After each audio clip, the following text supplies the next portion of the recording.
Bonjour, chers élèves.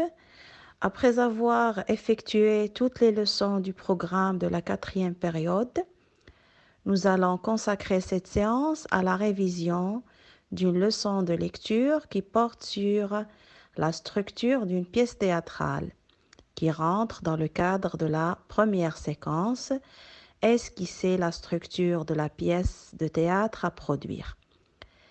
Au terme de cette séance, nous allons faire un exercice de compréhension de l'écrit pour consolider vos acquis à ce sujet. Ainsi, cette séance a pour objectif reconnaître un texte théâtral, comprendre un texte théâtral et identifier la structure d'un texte théâtral.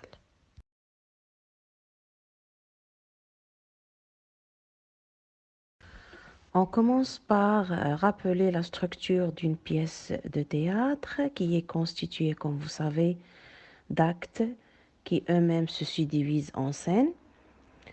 Et comme vous pouvez le constater aussi à travers le schéma ci-contre, l'action dramatique raconte le plus souvent tous les événements qui permettent de passer d'une situation de départ, dite situation initiale, c'est le début de la pièce, à une situation d'arrivée qui est la situation finale en passant par le milieu de la pièce.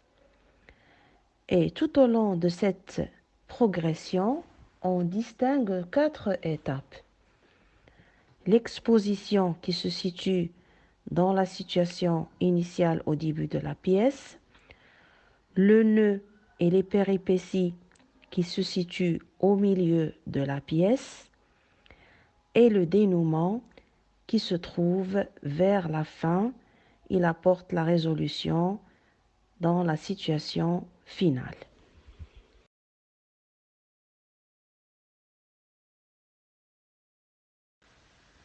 Voici donc les 4 étapes qui constituent l'intrigue dans une pièce de théâtre. La première étape s'appelle exposition. Ce sont les premières scènes d'une pièce. Elles donnent des renseignements nécessaires à la compréhension de l'exposition, à savoir le lieu, le temps, les personnages, l'intrigue. Elle doit plaire aussi au lecteur et elle se caractérise par un équilibre. Suivi en deuxième lieu par le nœud, qui est l'ensemble des conflits qui font obstacle à la progression de l'action. C'est le cœur de l'action. Généralement, le nœud, comme vous pouvez le constater aussi dans le schéma, est précédé par l'élément déclencheur qui entraîne une montée de la tension dramatique parce que les personnages sont en train de vivre un problème, une crise, ce qui les oppose les uns aux autres. Suivi en troisième position par les péripéties, qui est une suite d'événements inattendus qui surviennent et qui modifient le déroulement de l'action. Les péripéties accentuent ou relâchent la pression dramatique et elles préparent le retour à l'équilibre après avoir arrivé à un point culminant qu'on appelle paroxysme. Vers la fin vient le dénouement, la 4e étape. C'est le moment où tous les conflits sont résolus, où tous les obstacles et toutes les difficultés sont surmontés. C'est aussi la fin de la pièce. Le dénouement fournit des indications aussi sur le genre auquel appartient la pièce. Ça dépend si c'est un dénouement heureux, c'est une comédie, et si c'est un dénouement malheureux, c'est une tragédie. À titre d'exemple, je vous propose de lire cette adaptation théâtrale de la fable La cigale et la fourmi pour distinguer les 4 étapes qui constituent la structure d'une pièce de théâtre. Donc l'étape en rouge s'appelle l'exposition. Elle a une fonction informative dans la mesure où elle nous informe des noms des personnages, leur caractère, leur statut, leur occupation, etc. C'est une étape qui se caractérise par le calme et l'équilibre. Je suis la cigale, je suis la fourmi. Je ne travaille jamais, je travaille sans cesse. Je chante et je danse toute la journée. Je remplis mon grenier toute la journée. L'étape en vers, c'est le nœud dramatique. Brrr, qu'il fait froid, l'hiver est arrivé. Que je suis bien au chaud dans ma maison avec mes provisions. Cette étape commence par un élément déclencheur qui est l'arrivée de l'hiver. Le problème se pose surtout pour la cigale qui commence à avoir froid et faim car elle n'a pas fait des réserves pour l'hiver. Au contraire, la fourmi se tient bien au chaud chez elle avec ses provisions. Ainsi, pour résoudre son problème, la cigale va effectuer une suite d'actions. Ce qui va nous donner les péripéties, c'est l'étape en mauve. Ouh, qui est là? C'est moi, ton ami la cigale. Que veux-tu? Rien, je passais par là et je venais te dire bonjour. Bonjour et au revoir. Non, ne me chasse pas, j'ai faim. J'en étais sûre. Que faisais-tu quand je ramassais mes provisions? Je chantais. Dans cette étape, la cigale se rend chez la fourmi, frappe à la porte et lui demande à manger, tout en avouant qu'elle chantait au temps chaud au lieu de travailler. Les aveux de la cigale vont nous mener vers un dénouement, mais un dénouement qui est malheureux dans la mesure où la fourmi refuse d'aider la cigale. C'est la phase en bleu. Tu chantais? Très bien pour toi. Maintenant, danse pour te réchauffer et fiche-moi la paix.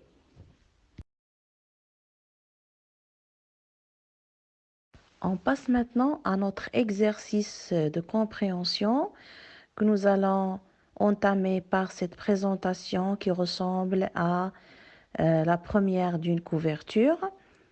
Je vous demande de bien observer le document, de dégager les éléments de ce document pour pouvoir émettre des hypothèses de lecture concernant les personnages, leur identité, leur statut, leurs relations, le problème qui se pose pour ces personnages ou pour l'un de ces personnages et aussi le sujet de cette histoire.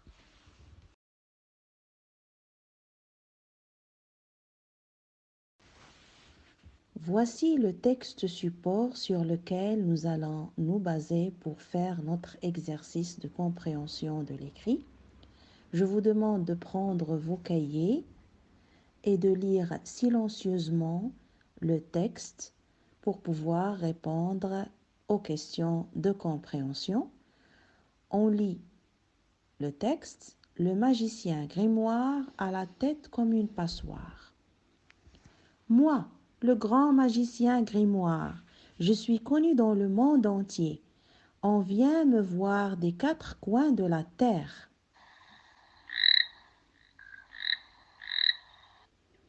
Bonjour, monsieur Grimoire. Un crapaud qui parle? Je parie que ce n'est pas un vrai crapaud. Une sorcière m'a transformé en crapaud. Oh, j'ai gagné mon pari. J'étais le roi du pays voisin. Je voudrais retrouver ma forme normale. Facile. Abracrapouli. Répétez après moi. Abracrapouli. Vilain crapaud redevient roi. Où est-il? Eh oh, monsieur le crapaud, vous jouez à cache-cache? Je suis devenu invisible. Qu'avez-vous fait, malheureux magicien? Aïe, aïe, aïe. Je me suis trompée de formule. J'ai la tête comme une passoire. Ne vous inquiétez pas, je vais arranger ça.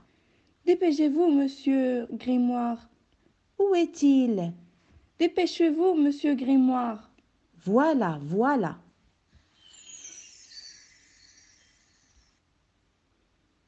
Abracrapoupouli.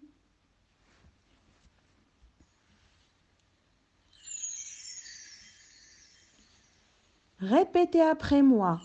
Abracrapopouli. Vilain crapaud redevient roi. Je vous salue, Majesté. Je vous ai sauvé la vie. Majesté, qu'allez-vous me donner pour me remercier? Un trésor? Oh oui, oh oui. Fée, sorcière et sorcier de Anne Rocard. Après avoir bien lu le texte, je vous demande maintenant de prendre vos cahiers, partie exercice pour répondre à ces questions de compréhension. La première question vous invite à relever les éléments de la référence dans un tableau, à savoir le nom de l'auteur, le titre de l'œuvre et le titre du texte. Dans la deuxième question, on vous demande de mettre une croix devant la bonne réponse. Est-ce qu'il s'agit d'un texte narratif, théâtral ou bien journalistique, tout en justifiant votre réponse en relevant des indices du texte. Pour la troisième question, on vous demande de relever les personnages en présence et un personnage en absence. Et pour la question numéro 4, on vous demande de préciser le lieu où se passe la scène.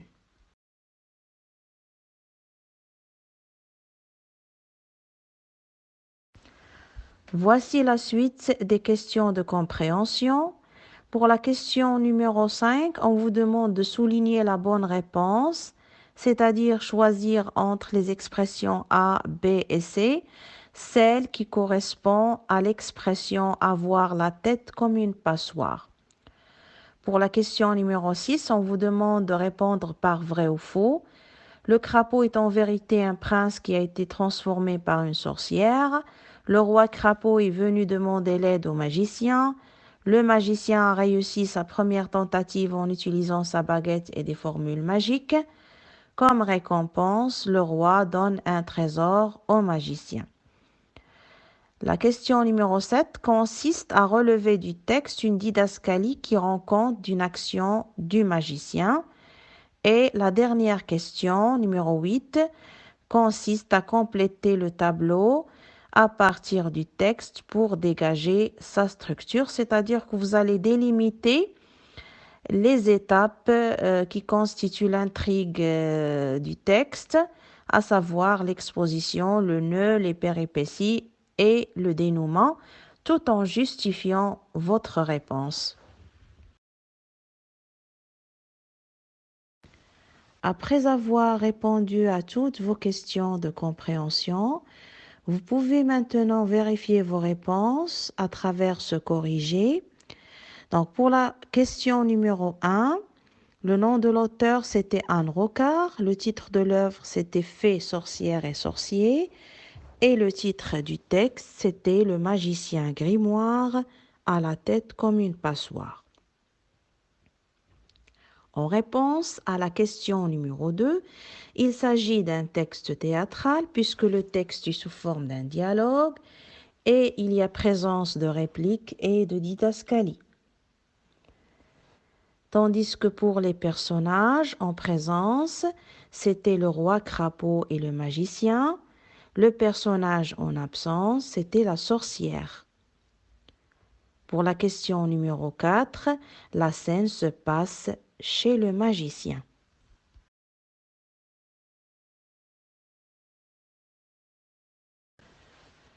Voici la suite des réponses. Donc, avoir la tête comme une passoire signifie oublier trop. Pour la question numéro 6, où on vous a demandé de répondre par vrai ou faux, la phrase A, c'est faux parce qu'il ne s'agit pas d'un prince, il s'agit d'un roi. La phrase B, c'est vrai. C, c'est faux parce que le magicien n'a pas réussi sa première tentative au lieu de transformer le roi, il l'a fait disparaître. Et la phrase D, c'est vrai. La didascalie qui rend compte d'une action du magicien, nous avons prend sa baguette, feuillette son livre, il y en a d'autres dans le texte. Pour la question numéro 8 où on nous demande de dégager la structure du texte, donc la phase d'exposition commence par la didascalie initiale, le magicien transporte, etc., jusqu'à ma forme normale, parce que dans cette étape, on nous informe des personnages, du lieu, de l'intrigue, etc. La deuxième étape, qui est le nœud, commence par la réplique du magicien facile, facile, jusqu'à malheureux magicien, parce qu'elle commence par un élément déclencheur qui est l'oubli du magicien. Donc le magicien a oublié sa formule magique et cela a causé un problème qui est la disparition du crapaud roi.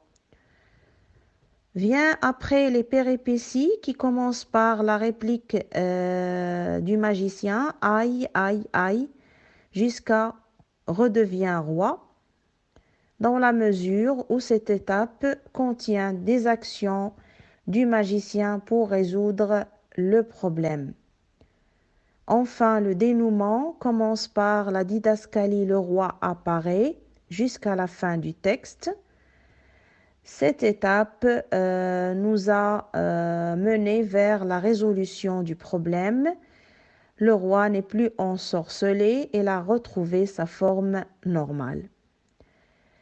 Je souhaite que vous avez bien profité de cette séance de soutien. Merci pour votre attention et à la prochaine.